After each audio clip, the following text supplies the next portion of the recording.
Hola, ¿qué tal a todos? Mi nombre es Mike Corona y este es mi video ensayo para la materia de Historia del Cine. Yo escogí el expresionismo alemán ya que me gustan bastante las historias nocturnas, me gustan bastante los seres extraños o los mundos bastante perturbantes, entonces pues comencemos. Lo primero que vamos a hacer es definir qué es el expresionismo, ¿no? El expresionismo es nacido en Alemania del siglo XX. Empezó en el rango de la pintura y luego se fue desarrollando en lo que vendría siendo la música, el cine y los demás factores artísticos. Empezó con el grito de Edvard Munch en 1893, que fue como el primer acontecimiento del expresionismo. Y este movimiento pues se oponía bastante al impresionismo. Lo que expresaba el expresionismo era la desesperación, la angustia, la locura y el miedo. Es el estado más lúgubre de la condición humana, manifestando formas asimétricas, colores específicos, sombras alargadas que respondían a un estilo de personajes torturados. El expresionismo nace en una Alemania azotada por la Primera Guerra Mundial, en la cual no salieron victoriosos. Su gente estaba totalmente desilusionada, en una crisis económica tremenda y aparte estaban deprimidos. Claro, ¿quién no lo estaría después de tremendo suceso? Aparte de eso le añadimos que las artes eran criticadas porque si no hablaban bien del gobierno se consideraban anti-alemanas, por ende fueron prohibidas. Desarrollaron otras cosas. Después de prohibir ese tipo de cine, el gobierno apostó por él empezar a producir su propio cine, que por ende y por obvias razones empezó a hacer cine de propaganda, en el cual manejaba más la comedia, cine de concepto histórico con historias fantásticas, en el cual nace la primera universidad de cine, la UFA, la cual, como comento, hacía todo ese tipo de cine.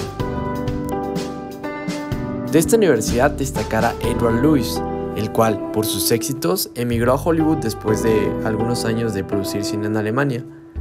Entonces, el gobierno empezó a investigar y a darle oportunidad a diferentes tipos de cineasta, pero echando un ojo en Suiza y Noruega, los cuales estaban produciendo un tipo de cine más real, más cuidado y de mejor estética, que se estaba inclinando también como este tipo de movimientos. Entonces, los nuevos cineastas empezaron a producir e innovar en las técnicas de cine, del cual era el momento del expresionismo.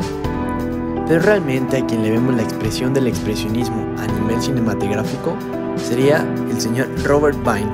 Nació en Alemania en 1873, hijo de un gran actor y afamado, quien no tardó mucho tiempo en llegar a la cámara, tanto en actuación como estar detrás de la cámara.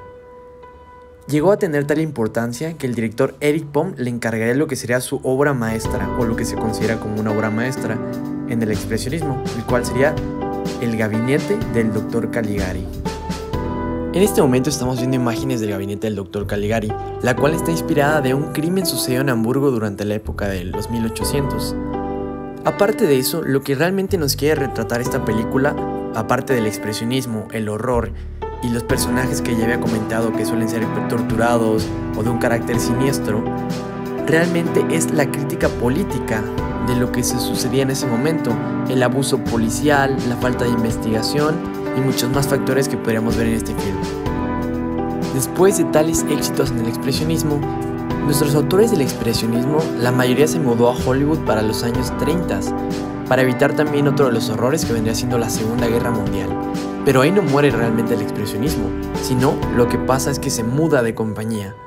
Universal, que todos conocemos, fue el creador del nuevo expresionismo, por así llamarlo.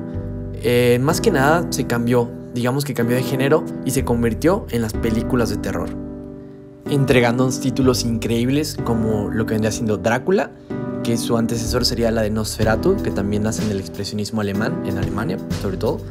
También vemos La Momia, que también es un film muy característico de esa época, de los años 30 en Hollywood. Y también podemos ver lo que vendría siendo Frankenstein. Esos son algunos de los ejemplos que podemos destacar y muy conocidos del nuevo expresionismo, que vendría siendo, como les comento, el cine de terror.